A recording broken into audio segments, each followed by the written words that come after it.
En primer lugar, yo estoy convencido que hay fondos suficientes, particularmente los que se asignaron para la reconstrucción,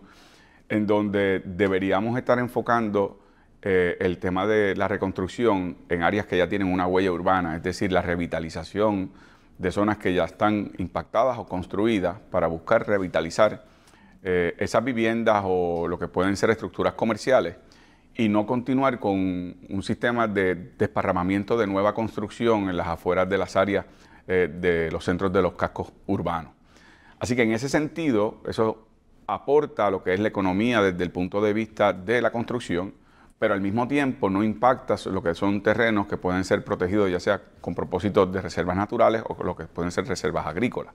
Además que la nueva construcción suele estar fuera del presupuesto de muchas de las personas y por lo tanto no es vivienda asequible. En la medida en que podamos invertir dinero para la reconstrucción de áreas ya impactadas por la construcción, eso permite que podamos entonces hacer de esas viviendas unas asequibles en términos económicos. Hay otros problemas que hay que enfrentar. Uno de ellos es el tema de leyes como el capítulo de la Ley 22 que contiene la Ley 60. Eso es un capítulo que ha tenido un impacto con respecto a el aumento tanto de acceso a vivienda por alquiler o por la adquisición propietaria de los ciudadanos y por lo tanto mi compromiso es eliminar precisamente el capítulo relacionado a la Ley 22 que no aporta inyección económica y que ha tenido un impacto adverso a nivel de las organizaciones comunitarias. Hay cerca de 300.000 estructuras que están en ruinas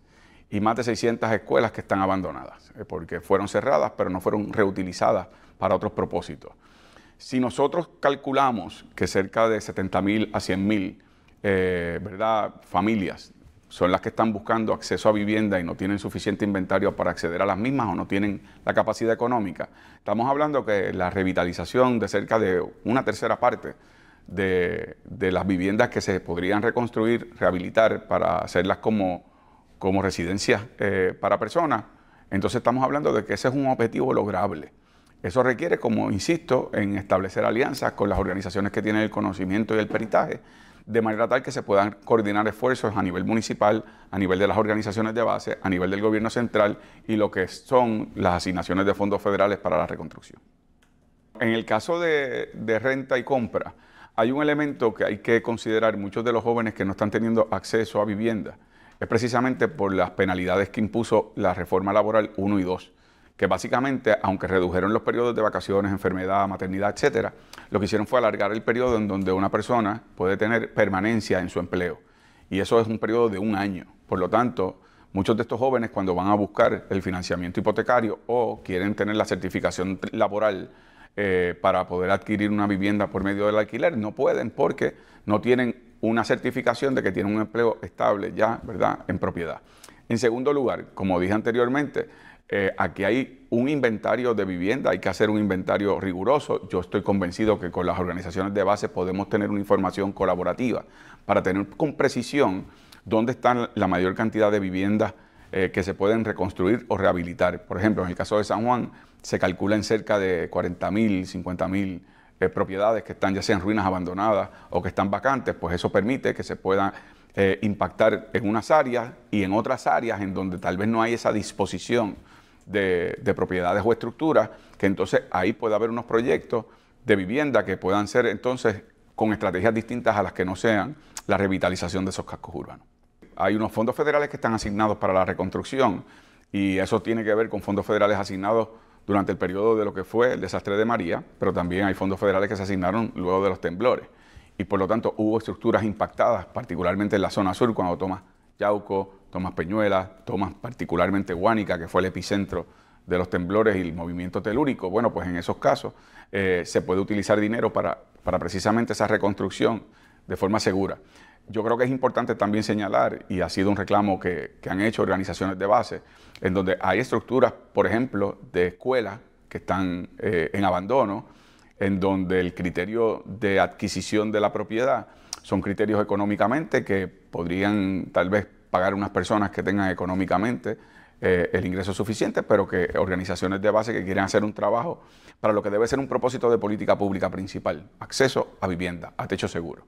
Y en esos casos debería el gobierno, sí, con fondos estatales, junto a fondos federales, también poder facilitar la adquisición de esas propiedades para para un plan que sirva como un ecosistema de vivienda en donde ya no solamente el sector privado, el sector de fondos federales, estatales, sino también lo que son las iniciativas de base comunitaria, pues se puedan utilizar de forma, ¿verdad?, de forma responsable. También hay organizaciones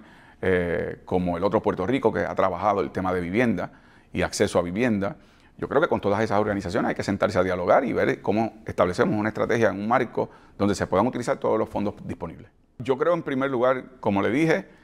utilizar las áreas que ya están impactadas en términos de la construcción. En segundo lugar, con una alianza que puede ser lanzando puentes al sector privado, a las organizaciones de base y el propio gobierno, establecer un plan maestro de qué áreas vamos a impactar de acuerdo a, número uno, demanda de vivienda, número dos, accesibilidad a lo que pueden ser viviendas que se pueden reutilizar o rehabilitar o reconstruir. En tercer lugar, lo que tiene que ver con el acceso a las estructuras abandonadas del Departamento de Educación en términos de las escuelas. Y una vez establezcamos ese plan, de acuerdo a las realidades regionales y municipales, entonces la ejecución, por medio de ya iniciados los procesos, tiene que ser con una fiscalización del desembolso de los fondos, una vez haya ese plan definido y cómo se está ejecutando con respecto a la construcción de ese tipo de obra. Y eso requiere supervisión y una visión gerencial con respecto a que cuando uno contrata y se va a invertir dinero público, en este caso sea estatal, sea federal,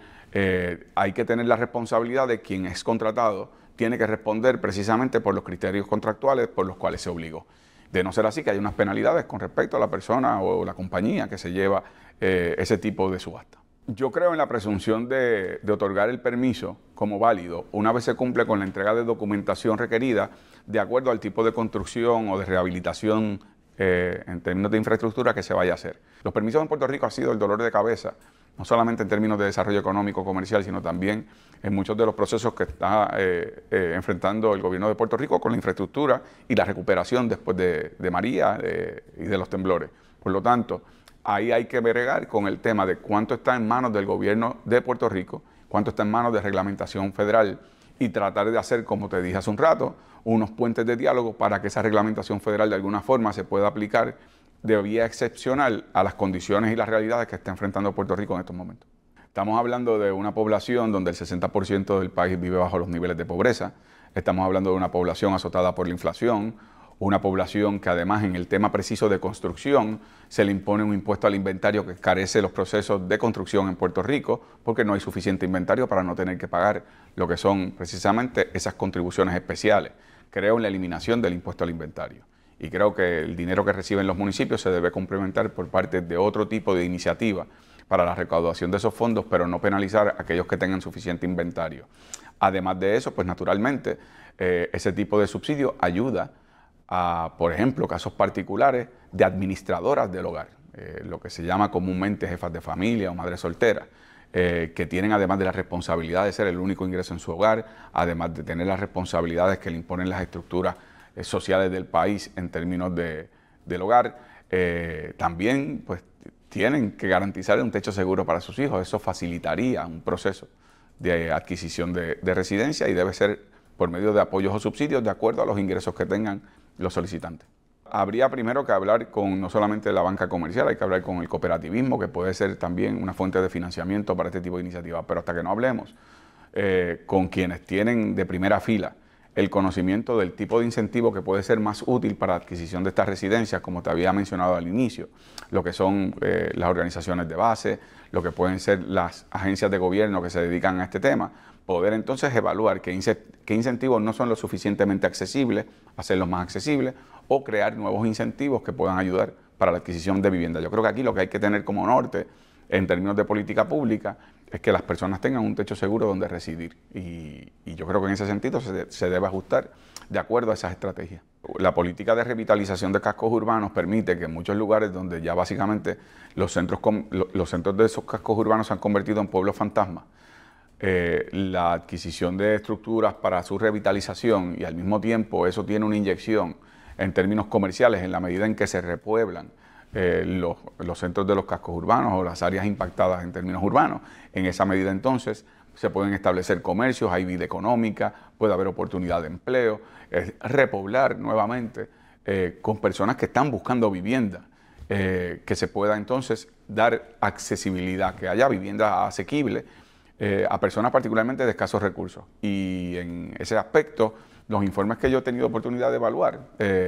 todos indican a que hay suficiente estructura, como te dije hace un rato, una tercera parte de las viviendas que son, ya sea vacantes o ya sea en ruinas, o incluso en el tema de las estructuras escolares que fueron abandonadas por los cierres, están accesibles. Lo que hay es que ponerlas al día, revitalizarlas, ajustarlas a lo que pueden ser necesidades.